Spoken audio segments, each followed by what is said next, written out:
It is January, and the wind is coming off the ridge with teeth in it. You are standing in a small glass house behind your barn, before the sun is fully up, and the thermometer nailed to the post reads 11 degrees on the outside. But you reach out and touch the leaf of a kale plant, and it is not frozen. It is alive. It is soft and green and cool, like the back of your own hand on a winter morning, and you have not burned one drop of oil to keep it that way. Not one wire runs to this building. Your neighbors down the road pay near $200 a month to keep their little greenhouse from freezing, and they still wake up some mornings to find their tomatoes gone black and drooping like wet rags. And you pay nothing, zero, and your kale is sweeter this week than it was in October. Now I want you to sit with this for a moment, because most folks have it backward. Most folks believe that keeping a growing thing alive through a hard winter takes a furnace, takes propane, takes a machine humming through the night, and a bill at the end of the month. They believe the only way to make heat is to buy it. But I want to tell you something. That idea, that heat is a thing you purchase and pump in through a pipe. That is the new way. That is barely 100 years old. Barely a blink. For thousands of winters before that pipe was ever laid, people kept green things growing in the cold, and they did it with nothing but the sun, and the earth, and the slow, warm breath of things rotting down. The furnace is not the old wisdom. The furnace is the shortcut we all took, and then we forgot there was ever another road. My name is Amos. I am Amish, and I farm a narrow valley in eastern Ohio, where the frost comes early off the hills and stays late into the spring. I did not learn what I am about to tell you from a book or from a schooling with a certificate at the end of it. I learned it from my grandfather, who kept his family fed in winters harder than any you or I have seen. He learned it standing beside his own father, in a cold frame dug into the same ground I stand on now. And my mother, she kept a winter garden too, and she learned it from her mother before her, who carried the knowing across the ocean in her head, because you cannot pack warmth in a trunk, you can only remember how to make it. So what I am giving you today is not mine. I am only the fellow holding it for a while before I hand it on to you. There are 5 old ways, and when you weave them together, they hold a greenhouse warm through the blackest night of the year. There is the way of the sun, which is placing your house so the light falls into it and cannot escape. There is the way of the stone and the water, which is teaching a cold building to remember the day's heat long after the sun is gone. There is the way of the rot, which is the strangest and the most wonderful, where you make a fire that has no flame. There is the way of the wall of living things, which breaks the wind before it can steal what you have made. And there is the way of the hardy plant, which is choosing green things that already carry their own quiet defense against the frost. 5 ways. Let me walk you through each one, the way my grandfather walked me. Let me begin with the sun, because it is the first thing and the free thing, and everything else you do is only holding on to what the sun gives you. Now, most folks build their greenhouse wherever there is a flat spot, wherever it is handy to the back door, and that is a mistake. My grandfather would walk the land in the fall, and he would watch how the sun crossed the sky, low and lazy in the winter, sitting in the southern part of the heavens, and he would set the long face of the greenhouse to look due south, so that all through the short day, every hour of light poured straight into the glass and did not glance off the side. He tilted the roof to catch those low winter rays square, not to let them skid across the top. He wanted the light to come in like water into a bucket, not like rain sliding off a hat. Here is the marvel of it. You already know this in your own body. Think of a cold morning, and you are standing in a room, and there is one square of sunlight falling on the floorboards near the window. What do? You do not think about it. You go and stand in that square.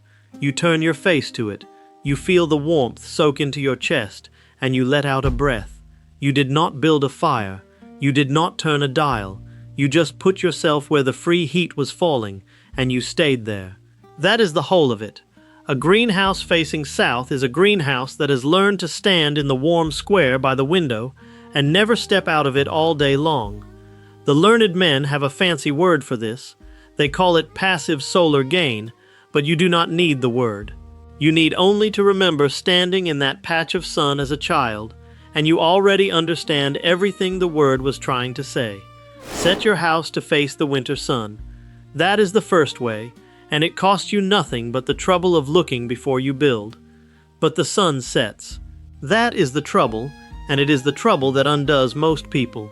They catch all that lovely warmth through the day, and then the sun goes down behind the ridge, and by 2 in the morning the glass house is as cold as the field around it, because glass holds nothing.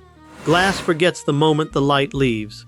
So the old people learned the second way, which is to fill the house with things that do not forget.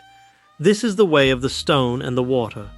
Along the north wall of the greenhouse, my grandfather stood a row of barrels, the big kind, 55 gallons, and he filled them to the top with plain water and painted them black as a crow. He laid a floor of dark stone and old brick where he could. He kept his clay pots the deep red-brown of the earth, never white. And all through the day, while the sun poured in, those black barrels and those dark stones drank the heat down and down, quiet as you please, not getting hot to the touch, just taking it in and holding it. Then, when the sun was gone, and the air turned bitter, those barrels began, ever so slowly, to give it all back. One single barrel of water holds enough warmth to carry a small greenhouse clear through a freezing night, and every square foot of that stored warmth cuts down the extra heat you would ever need by better than 1/10. Line your walls with it, and you have built a battery that no one can unplug, because there was never a plug. Now here is the part most folks do not know, and it is the reason water does this so well. Water is greedy for heat. It will take in a great deal of warmth and barely change its own temperature, and then it lets it go so slow you can hardly measure it. And you, my friend, you are mostly water yourself. You are near 2/3 water, walking around. Have you ever noticed how a lake stays warm into the autumn long after the air has gone cold, and stays cold into the spring long after the air has warmed? Your own body does the very same thing. It is why you do not freeze the instant the temperature drops, and boil the instant it climbs. The water in you holds you steady, evens you out, day into night. Those black barrels are only doing for the greenhouse what your own blood and flesh do for you every hour of your life. You are a walking cistern of stored warmth, and you never think about it once. Give your greenhouse the same gift. That is the second way. Now I come to the third way, and this is the one that makes people lean in close, because it sounds like something out of an old tale. This is the way of the wrought. This is how you make a fire with no flame and no smoke, and no danger of burning the place down. My grandfather called it the sleeping fire. Here is what you do. You gather your rotting things, and the very best of all is fresh horse manure, mixed with straw. You can add the kitchen scraps and the grass clippings, the green wet things, and you fold in the dry brown things, the fallen leaves and the old straw, and you pile it up, or you bury it in a trench right under where your plants will grow, and then you wait, and within a few days, if you were to push your bare arm down into the middle of that pile, you would yank it back, because it is hot. Not warm, hot. A well-made pile of rot climbs to 160 degrees in its heart. That is hotter than a fresh cup of tea. That is hot enough to scald, and there is no fire in it anywhere. You could stand there with a lantern and find no flame at all. How can this be? Where does the heat come from? Here is the marvel of it, and again, you already know this in your own body, though you have never once thought of it this way. That heat is being made by tiny living things, uncountable millions of them, feeding. They are eating the pile, breaking it down, digesting it, and every living thing that digests its food gives off heat while it does. That is all fire really is, at bottom, a very fast eating. And this is a slow eating, a gentle one, but it makes warmth just the same. Now think of your own belly after a good meal. Have you felt it? You eat a full dinner on a cold day, and within the hour a warmth spreads through your middle and out to your limbs, and you feel like loosening your collar. That is not magic. That is the living things inside you, and your own cells, breaking down that food and the heat pouring off the work of it. Your own body is a warm pile of rot, if you will forgive me for putting it so plainly. You are heated from the inside by digestion every minute, waking and sleeping. The manure pile in the greenhouse does exactly what your supper does for you. It is a stove that eats instead of burns. That is the third way, and it is the closest thing to a miracle I know that a plain man can build with a pitchfork. I will pause here because I have just told you to put a hot pile of manure inside a building where you grow your food, and I will not go past that without stopping. I would rather you trust me than be impressed by me, so let me be honest with you, the way my grandfather was honest with me. Fresh manure and rotting matter, done wrong, can bring sickness. It can carry things you do not want near the food that goes on your table. The heat of a proper pile burns most of that trouble away, but only if it truly heats through, and only if you handle it with sense. You do not lay your salad greens down directly in raw manure. You put a good layer of clean soil over the hot bed before anything grows in it. You wash your hands and your vegetables, and you begin small. Build one small bed, learn how it behaves, learn to read its heat, before you ever trust it with the whole winter's food. The old ways are strong, but they are not toys, and a thing that can make heat can also make a family sick if you are careless with it. Begin small, learn it slow. That is not me being timid. That is me respecting a powerful thing, the same way I respect a sharp axe or a green horse. Now you have caught the sun, you have stored it in water and stone, and you have lit the sleeping fire of the rot. But all of this warmth you have gathered so carefully, the cold wind wants to steal it. The wind is the thief in this whole story. On a still night, a greenhouse loses its heat, slow and gentle. But let a hard wind get to clawing at the glass, and it will pull the warmth out through every crack and seam faster than your barrels can give it back. So the fourth way is the way of the wall of living things, the breaking of the wind. The old people planted.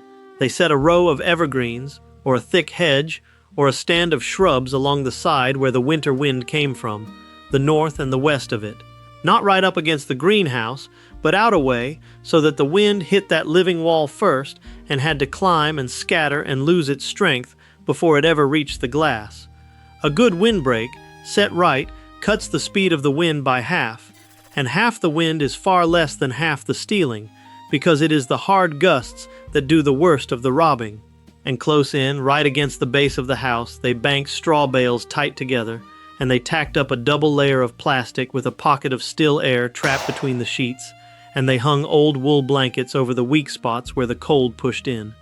Here is the part most folks do not know, and once more, your own body has been teaching it to you your whole life without a word.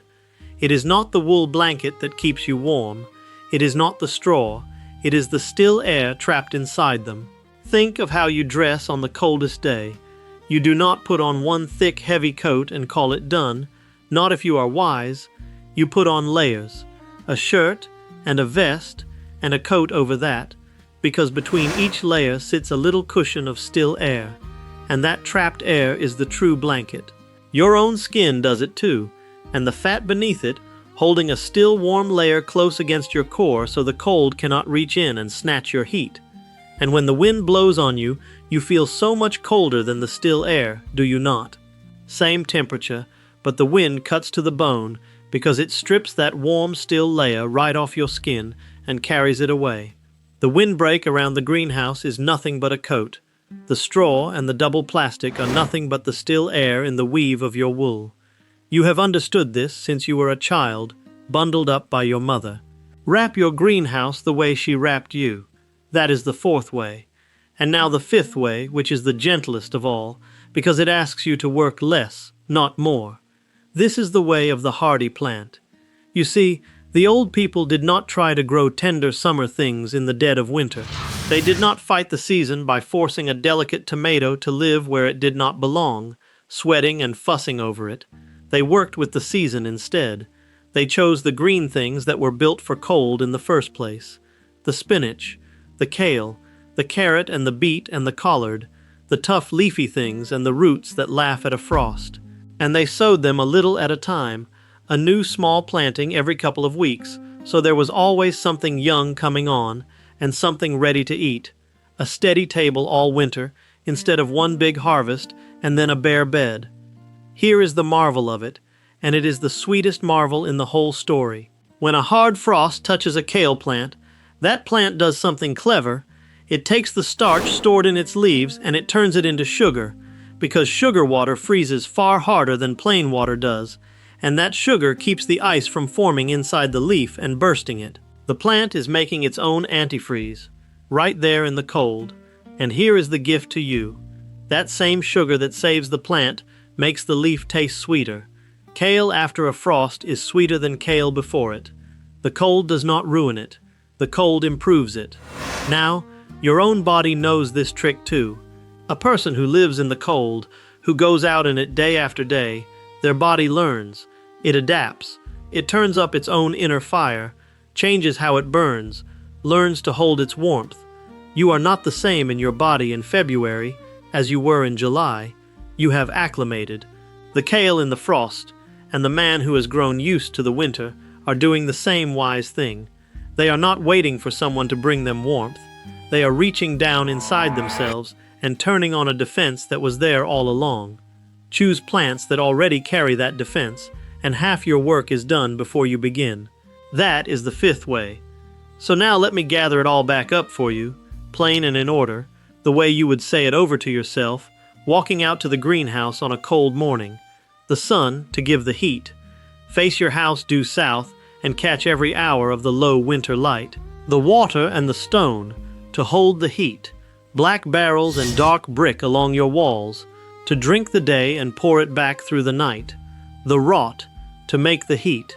The sleeping fire of a manure bed, a stove that eats instead of burns, but handled with care and covered with clean soil. The windbreak, to keep the heat, a wall of living green and a wrap of straw and still air, so the thief cannot steal what you have made, and the hardy plant, to need less heat. The kale and the spinach that carry their own sweetness through the frost. The sun, the water, the rot, the wind broken, the hardy green. 5 ways, woven into one, and not a wire and not a bill among them. Now, before I let you go, I want to hear from you, because I mean this and I do not say it lightly. Tell me down below in the comments where you live, what the winters are like where you are, how cold it gets and how long it holds. And tell me this too. Tell me what your own people did, your grandmother, your grandfather, the old ones in your family. How did they keep things growing? How did they keep warm? What did they know that maybe you half remember and cannot quite lay your hand on? Write it down there for me, because I read them. I read every single comment that comes across this. Every one. There is more old wisdom sitting in the memories of the folks watching this than in any book I have ever held, and when you write it down, you are handing it on, same as my grandfather handed it to me. And if you will come back and sit with me again, I have something to show you next time that I think you will hardly believe. It is a plain glass jar, the kind you probably have a dozen of in the cellar right now. And it is a thing most folks throw straight in the scrap heap without a second thought, a common thing, a leftover thing, and with just those two together, that jar and that thing you were about to toss away, the old people could keep a food fresh and good clear through to spring. No cold box, no wire, no machine of any kind. I will show you the whole of it next time, and once you see it, you will never throw that little thing away again. Until then, keep it simple, keep it honest, and keep it homemade. And remember,